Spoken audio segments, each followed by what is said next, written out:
more news, more often. Covering the nation and the world. You're waking up with Newsnet Mornings. Good morning and welcome back. I'm Victoria Idoni with your headlines for your morning. Here's what's happening this Friday. April Fools. Today is April 1st and many celebrate it by playfully deceiving their loved ones. How on earth did that become a universally recognized tradition? Plus, on a more serious note, Ukrainian and Russian negotiators plan to resume talks via video today, 5 weeks into a conflict that's left thousands dead and driven more than 4 million refugees from Ukraine. We've got those stories and more ahead for you. Let's get started. Early this morning, reports say Ukraine flew helicopters into Russian territory and targeted an oil depot. 2 people were said to be injured. Surveillance camera footage shows a missile hitting the fuel depot, which is roughly 22 miles north of the Ukraine-Russia border. Although it was not immediately possible to verify the claim or the images of the alleged attack. If confirmed, it would be the first attack of its kind by Ukrainian forces inside Russia. Russia has reported shelling from Ukraine before, including an incident last week that killed a military chaplain. But that was not an incursion of its airspace. The Kremlin said President Putin had been informed about a fire at a fuel depot and that Russian authorities were taking measures to make sure fuel supplies in the region were not disrupted. Russian Foreign Minister Sergei Lavrov reiterated that the purpose of the military operation in Ukraine was to deprive Kiev from presenting any threat to Russia, again denying anything other than military infrastructure had been targeted. Russian President Vladimir Putin made a demand that payment for natural gas that's provided by the country come in the form of its currency, the ruble. There is somewhat of a loophole. Buyers can pay in foreign currency and authorize the bank to sell it for rubles on Moscow's currency exchange. The rubles would then be placed in the second account where the gas is formally purchased. The measure got a cautious reception from European leaders, whose nations depend on Russia for around 40% of their energy, although it seems that the possibility of supplies being cut is lessening. In an effort to counteract rising prices at the pump here at home, President Biden has ordered the release for the next 6 months from our nation's reserve. Biden's concern is that high prices have not so far coaxed a meaningful jump in oil production, with administration officials estimating that domestic production will grow by 1 million barrels daily this year. Biden also wants Congress to impose financial penalties on oil companies that lease public land but are not producing. This morning, while conducting a training exercise, 2 South Korean Air Force planes collided mid-air, killing all 4 people aboard. According to the country's Air Force, both planes were KT-1 trainer aircraft, which are South Korea's first indigenously developed planes. They took off from an airport, one after the other, for flight training.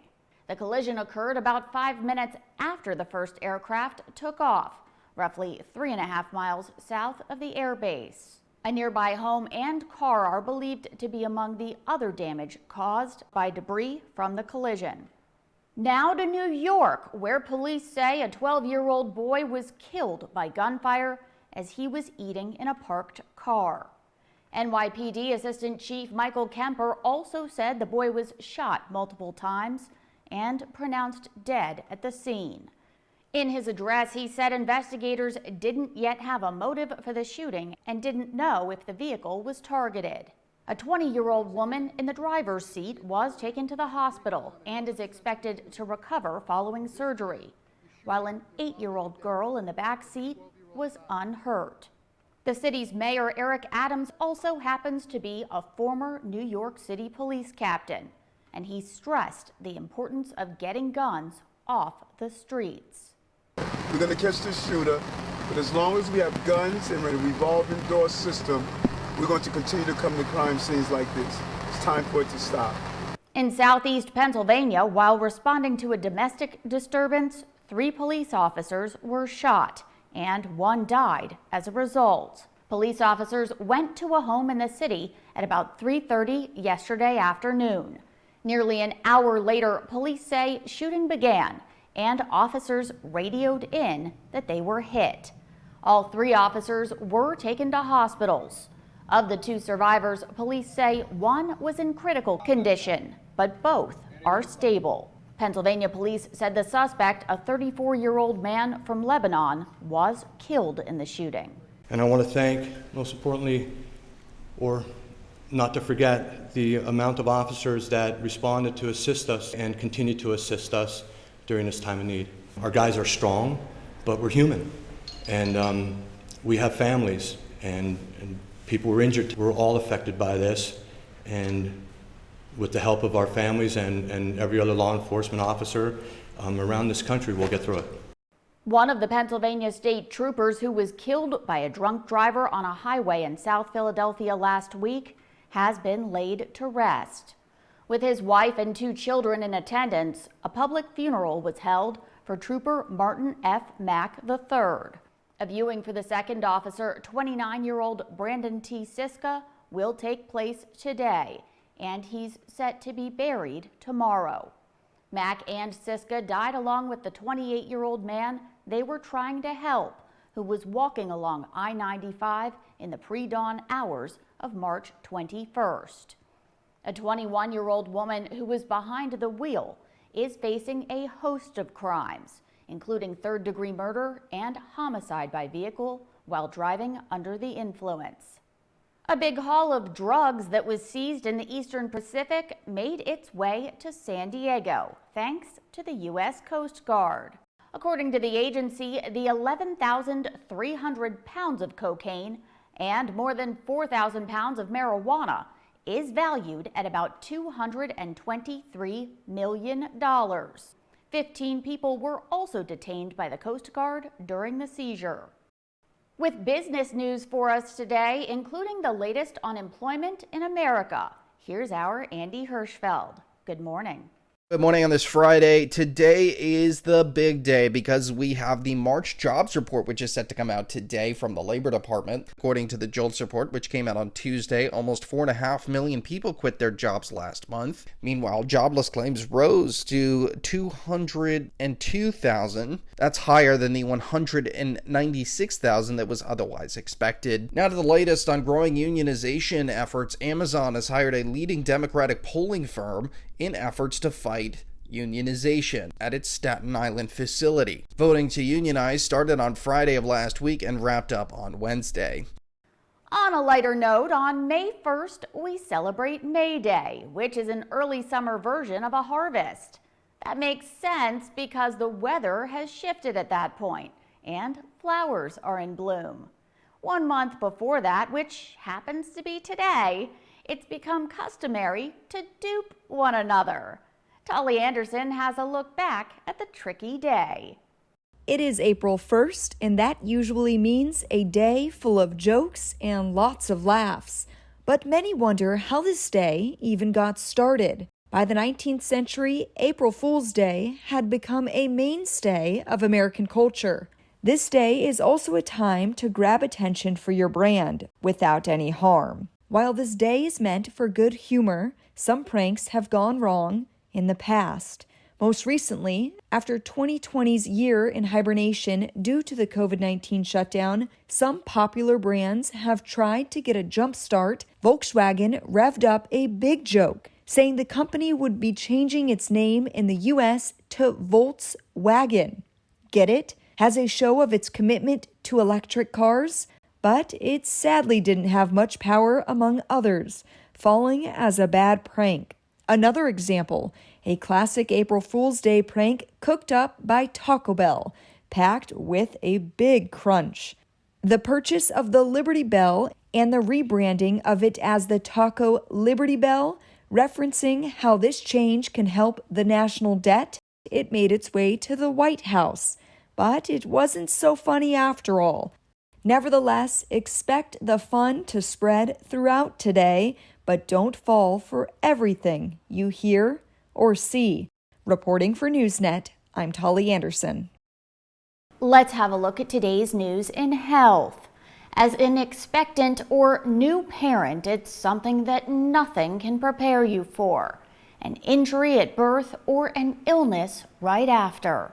Marty Salt has the story of a boy and his family who were blessed by technology after news of the unthinkable. You gonna park it? Yeah, you park it. Every step little Luke Madison takes is nothing short of a miracle. Born at just 33 weeks, Luke spent the first month of his life in the NICU. Shortly after he came home to live with Mom Sarah, Dad Tim, and Big Sister Ruthie, Sarah noticed something wasn't right. Like he couldn't hold his head up. He wasn't really moving his arms and legs very much. Doctors tested Luke and found he had a spinal cord injury that likely occurred in the womb or at birth. They told us that we would be fully paralyzed and on a ventilator if that was showing up as an injury for us as an adult. That it was pretty miraculous that he was moving and breathing on his own. Now, at just over 2 years old, doctors say Luke is making huge developmental strides.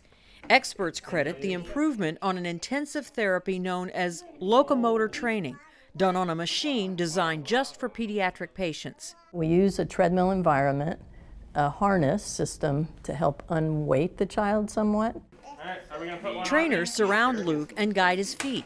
They encourage Luke to play while stepping, engaging his arms and hands. We're trying to realign what typically happens in development with a type of therapy to activate his nervous system, starting at the spinal cord.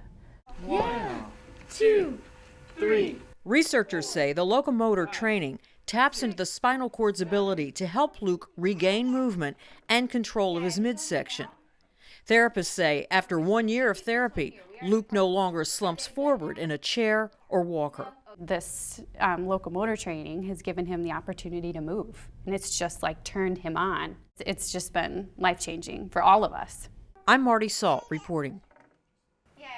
Luke does locomotor training on the pediatric treadmill for 1 hour a day, 5 days a week, followed by additional physical therapy. The Madsen family moved from their hometown of Minneapolis to Louisville, so Luke could have the specialized treatment. And his doctors say he's getting better and stronger. Most people spend a third of their lives either asleep or resting. That's according to the Sleep Foundation. During sleep, the body recharges and repairs itself. And a good night's sleep often can be determined by what position you're lying in. Jason Howland has more. Back sleepers beware. I know many people find it to be comfortable because they're not putting weight on their joints. But Mayo Clinic experts say sleeping on your back is actually the worst sleeping position, especially if you have sleep apnea. Sleeping on the back means that your tongue and jaw can fall down and crowd your airway. And many people snore more on their back. Sleeping on your stomach helps keep the airway open, but it can put a strain on your spine and neck. Side sleeping helps prevent the airway from collapsing and can reduce snoring. Side sleeping also is recommended during pregnancy, especially the last trimester. And sleeping on the left side is best because it keeps pressure off internal organs and promotes healthy blood flow. Sleeping on your side also is considered by the Sleep Foundation as the best for people with neck and back pain, especially if you place a small pillow between your knees. I'm Jason Howland. Moving on now to the pandemic. Today, a lockdown of the western half of Shanghai has started as planned, but the shutdown of the eastern half of China's largest city that started 4 days ago will be prolonged.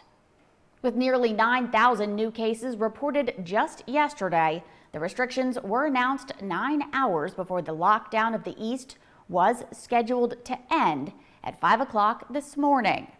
During the 4-day lockdown in the west, about 16 million people are expected to be tested. Residents will be confined to their homes or housing compounds during that time, with groceries or meals delivered to them.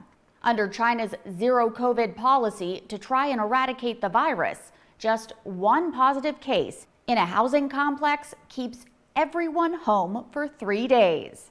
That number jumps up to 10 if it's in the same building. Meanwhile, this morning in Hong Kong, flights from 9 countries, Australia, Canada, France, India, Nepal, Pakistan, the Philippines, the UK, and the United States, have been allowed to resume. The first flight from Manila made it in earlier today. Hong Kong had isolated itself, citing pandemic concerns, with some of the strictest restrictions on travel in the world. It's time now for the entertainment report. Here's our Frank McCaffrey with the latest. Some conflicts require a gun. Fans of Brad Pitt and Sandra Bullock are still basking in the glow of their success in the current box office leader, The Lost City, and there is more for them to enjoy. Later this year, the two will be seen in yet another movie. Bullet Train, slated for July 29th release, will star Pitt and Bullock in an action thriller telling the tale of 5 assassins aboard a fast-moving bullet train who find out their missions have something in common. In the movie, Pitt will be a trained killer and Bullock will play his handler. A musical about a legend will debut at Boston's Emerson Colonial Theater this summer. A Beautiful Noise, the Neil Diamond musical, will star actor Will Swenson as Diamond. Diamond is now 81. He was, of course, the singer and songwriter of massive hits like Sweet Caroline, Song Sung Blue, and Cracklin' Rosie. His hits as a songwriter alone are equally impressive.